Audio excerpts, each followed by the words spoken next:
I did 3 back handsprings into a booth at a bar and broke my pinky finger to a Kylie Minogue song. I couldn't do Kylie Minogue for a year. Hello, hello, hello. I'm Joey Nolfi with Entertainment Weekly. I'm here today with the cast of RuPaul's Drag Race Season 15. I'm here with a queen who is the picture of perfection. I mean, how great does this mug look today? I mean, it's amazing. Thank you so much for being here, Jaxs, and congratulations on making it to Season 15. You must be very excited. I'm so excited. You look, I mean, you do, I mean it when I say you look the picture of excellence today, and it's fitting with where I want to start with you because you're a skilled photographer.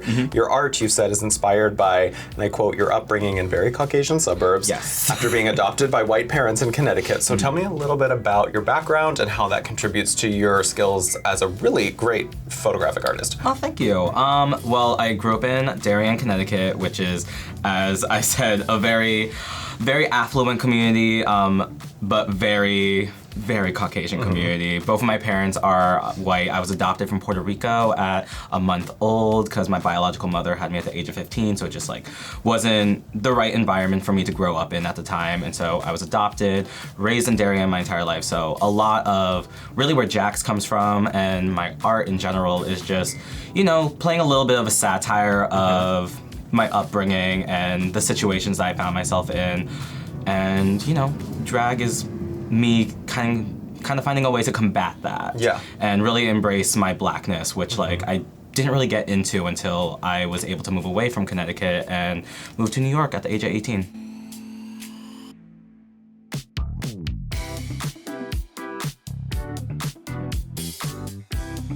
So why does that, do you think that lent itself to you gravitating towards, because you do a lot of self-portraiture, so why do you think that self-portraiture was the route that you took?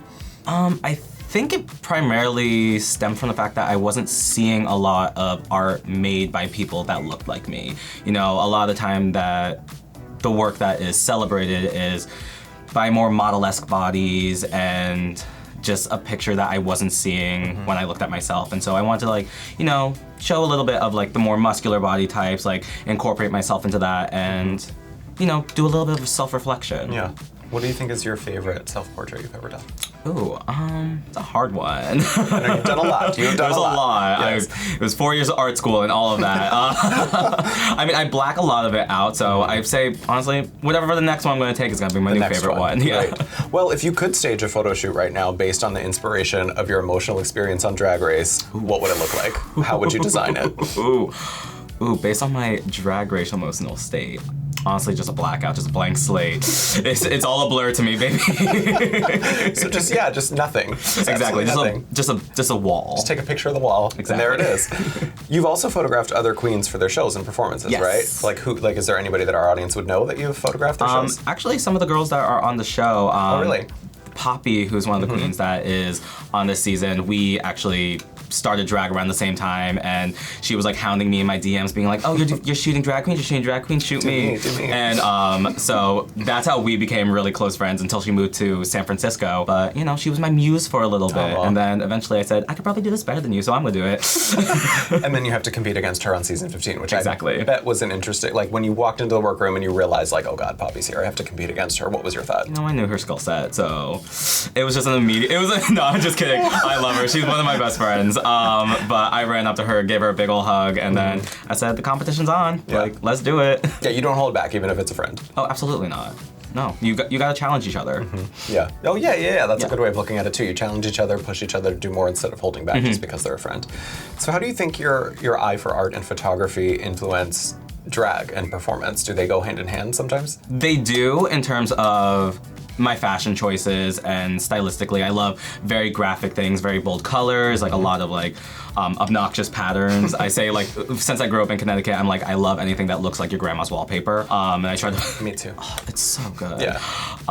But performance-wise, I'm actually like the exact opposite of that because I bring in my competitive cheerleading background, which, you know, I'm just a high energy stunter and I'm ready just to like, you know, turn the party. Yeah. Oh, we're definitely gonna talk about that because I did discover that in my research too. I wanna come back to that. I wanna go back though to something that you said because I read in a past interview that you now love embracing things that you once thought could be your detriment. You talked a little bit about it in this interview too. So can you elaborate on that and why the medium of drag is the right outlet for you to do that?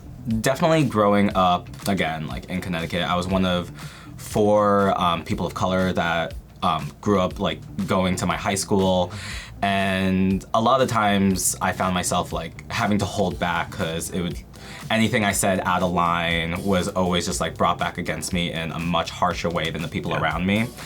And so a lot of the times I would like watch things on TV and I would like see just anything racially related. I'm just like, why can't they just act like me and like conform? And then it took me a while to get to the point where I was like, that's not how I should be thinking about this at all. Like, we should just be embracing and being loud. It doesn't matter, like, just the state that that person is in. And I'm trying to think of the best way to word that. No, it makes sense. Yeah. Because a lot of the times I'm just like, why can't they just be like the good black kid? Like, why can't they just like chill out? Why do they have to be so loud right now? And I'm just like, no, be loud. Like, say exactly what you want. Like, there's no reason why you should get in trouble. And this person says the same thing and they're not gonna get in trouble. There was a lot of that, and coming to terms with that, and drag giving me that platform really helped me embrace that. I think a lot of it was just because like growing up in Connecticut and both of my parents being white, they never really understood like why I was scared of certain things and like why I was frustrated, like why I wouldn't sneak like candy into the movie theater or like tell them like not to like park in this parking lot, when they were just like, no, it's fine, we'll be here for 5 minutes. I'm like, no, we're gonna get arrested because I'm here right now. So it was a lot of coming to terms with that. Yeah.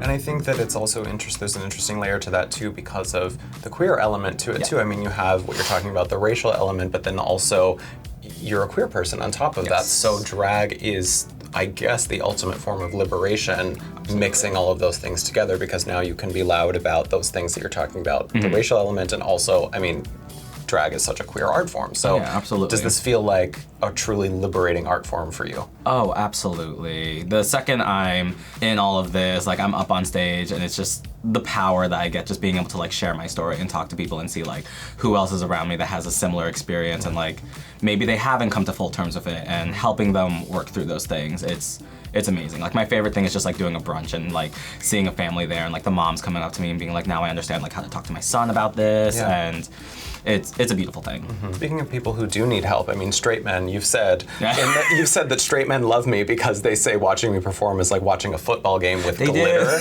I love that quote. And I know that you do have a background in gymnastics and competitive cheerleading and diving too.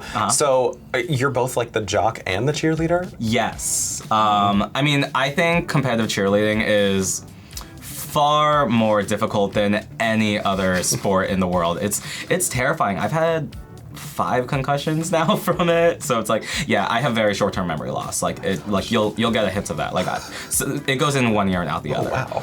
But you know, I got some medals under me, so it was kind of worth it, I guess. Have you ever injured yourself in drag? Oh, absolutely.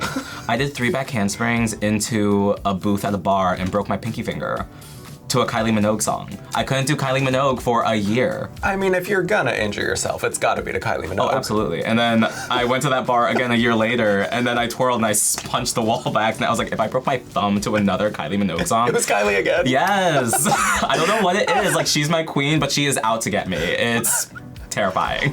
Gosh, you had Kylie Minogue coming for Jaxs, apparently. She has cursed you.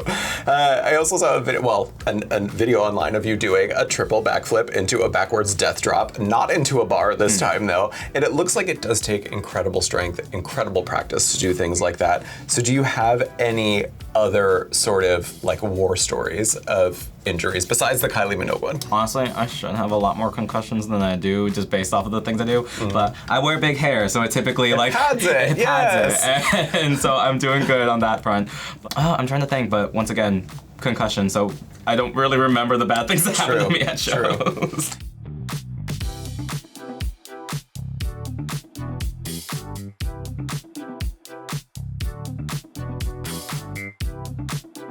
You've also said that you keep an intensive diary inspired by conversations around you that influences your photography. So would you say that you're engaging in the conversations in Untucked, or are you just sort of sitting back watching the drama unfold? I'm again, from Connecticut, so I'm a lot more reserved. I'm much like, I come across like, people look at me and they're like, oh, she's ready to fight, she's ready to do this thing. I'm just like, I'm more of like the Stepford wife kind of like approach to things where I sit back, I analyze, I'm like, is it worth me saying something or can I use that later on?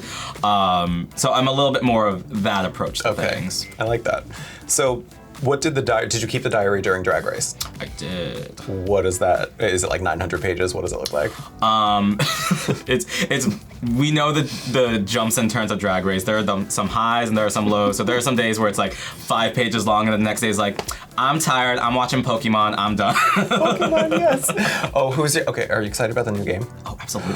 Do you know which starter you're gonna pick yet? So I'm not sure which starter, but I know I'm getting Violet over Scarlet. Oh, wait, why? Okay, so we have a dog, and her name is Scarlet, and so my boyfriend kind of claimed, just being like, I'm getting Scarlet, it's what's happening. I'm like, fine, I'll get Violet, and we'll just trade back and forth. Like, don't need to be so serious about it. I thought when you referenced the dog, you were gonna say about the Fido, did you see the new Pokemon? Yes. It's like a little donut like, dog. Yeah. It's like it's so cute. It's so like cute. a corgi. I thought that's where you were going with that. I love that you're a Pokemon nerd, though. Oh, absolutely. I'm just replaying my way through the Eevee one, the Pokemon Let's Go Eevee. Oh, cute. I just spent way too many hours playing that this past week. There's no such thing as too many hours. No, it really isn't. When it comes to Pokemon, no. Pokemon and Kylie Minogue, you can't have too much.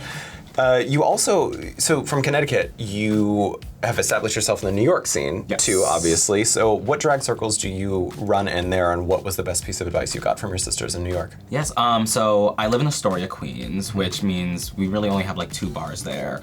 And so I worked at both of those bars, and after that I was just like, you wanna know what? I need to really branch out. So I'm a very versatile queen. I work in Queens, I work in Manhattan, I work in Brooklyn, I like drive out to Staten Island if they pay me right. And you know, I just like really make sure that like I have made my drag kind of like palatable to whatever situation I'm in. So it's like I'm doing brunches, I'm doing pop-up shows at midnight, I'm hosting 2-hour shows at like 8 p.m. I have to make sure like I do everything there. But I think like the best advice is, I'm trying to remember who gave it to me, but it's really just knowing who your audience is at that moment. Because as much as we all want to embrace this and be like, this is our art form, we're gonna do what we want and like go full force, you do have to also remember like there are days where it's like, this is a job. Yeah. And you gotta make sure that like whatever audience you're in front of, you gotta know how to adjust, still do what you wanna do, but make sure that you know how to approach it and make sure that it reads to whoever you're performing for at the moment. That makes total sense, absolutely. And it's good for your pocketbook too, because if you play to the audience, you get the more tips. I mean, come on, learn from the master. So what do you think about season 15 is going to gag the fans? Because season 14, it was great, but every season, I mean, it's the biggest cast ever this season, so how is this season stepping it up from the past season? We got talent. We got talent. I mean, like, I know every season we walk in and we say like, oh, that's gonna be the lip sync assassin, like, or that she's gonna be this, she's gonna be that. It's like, we're just all very versatile, and even the girls that you think are gonna be bad at something are gonna excel because we all got tricks up our sleeves. Were there certain things that you went into it thinking, like, I know I'm gonna kill this challenge, and then other things that you surprised yourself with? Absolutely, yeah, absolutely. I don't want to give away too much, but or like just generally, like, do you think like before? So let's say before you even walk on set, are you thinking like, okay, I know Drag Race usually does this challenge. That's something I'm going to do really well at. Oh yeah, absolutely. Definitely with like the dancing and just like the group and like performance-based challenges. Like that was something I was like, no one's gonna outstunt me. No one's gonna take away my shine right now. Yeah, there were definitely things I was a little bit scared to do, and I pushed myself through it. So like, I'm happy with what I did. Now, after having competed, if you could go back and talk to the Jaxs that walked into the workroom on the first day on season 15 with all of this experience and you know, of season 15 behind you, what would you say to that girl on the first day? Oh, I would say you are doing the best with what you have right now in this moment. Do not regret anything. Just keep on moving forward and keep on pushing, and don't let, you know, whatever the thrills that everyone else has brought with them take you down, because you came here with something innate in yourself that is going to propel you. Yeah. And you heard it from her. We're gonna propel out of this interview with that mindset in our minds. Thank you so much, Jaxs, for being here. I really appreciated this conversation. Of course, thank you. Thank you so much, and stay tuned for more from the cast of RuPaul's Drag Race Season 15.